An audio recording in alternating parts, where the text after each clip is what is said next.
July August গণহত্যায় জড়িত অপরাধীদের বিচারের পাশাপাশি দলীয়ভাবে আওয়ামী লীগে বিচার হতে হবে বলে জানিয়েছেন জাতীয় নাগরিক পার্টির আহ্বায়ক নাহিদ ইসলাম। বিকালে খেলাফত মজলিস ও জাতীয় নাগরিক পার্টির বৈঠক শেষে এসব কথা বলেন তিনি। রাজনৈতিক দলগুলোর মধ্যে মতপার্থক্য থাকলেও ফ্যাসিবাদী আওয়ামী লীগ যেন ক্ষমতায় আসীন হতে না পারে সে বিষয়ে সব রাজনৈতিক দল ঐক্যবদ্ধ রয়েছে বলে জানান নাহিদ ইসলাম।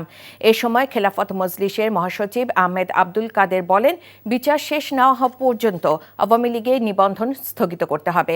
এছাড়া জুলাইয়ের শহীদদের সাংবিধানিক স্বীকৃতির দাবি জানিয়েছে এনসিপি ও খেলাফতে মজলিস। সরকার এখনো দলগতভাবে বিচারের কোনো উদ্যোগ নেই। আমরা মনে করি এটা দলগতভাবে বিচার হওয়া উচিত, কারণ জুলাই গণহত্যা আসলে রাজনৈতিক একটা হত্যাযজ্ঞ। এটা দলগতভাবেই আওয়ামী লীগ এই হত্যাযজ্ঞে নেতৃত্ব দিয়েছে, অংশগ্রহণ করেছে। জুলাই গণঅভ্যুত্থান এবং শহীদদের মর্যাদার সেই স্বীকৃতিটা যাতে সংবিধানে উল্লেখিত করা যায় তার জন্য একটা ডকুমেন্ট তৈরি করা এবং সেটা ঐক্যমত করা, যারা আমরা জুলাই গণঅভ্যুত্থানে যে শক্তিসমূহ অংশগ্রহণ করেছিল। জুলাই সনদ যাতে কোনোভাবেই আমাদের যে উদ্যোগটি সেই উদ্যোগটি যাতে ব্যর্থ না হয়। বান্ডেল থাকলে প্রতি সেনমানিতে টাকা বাঁচবে। বিকাশ সেনমানি বান্ডেল কিনে জিতুন প্রতি লেনদেনে।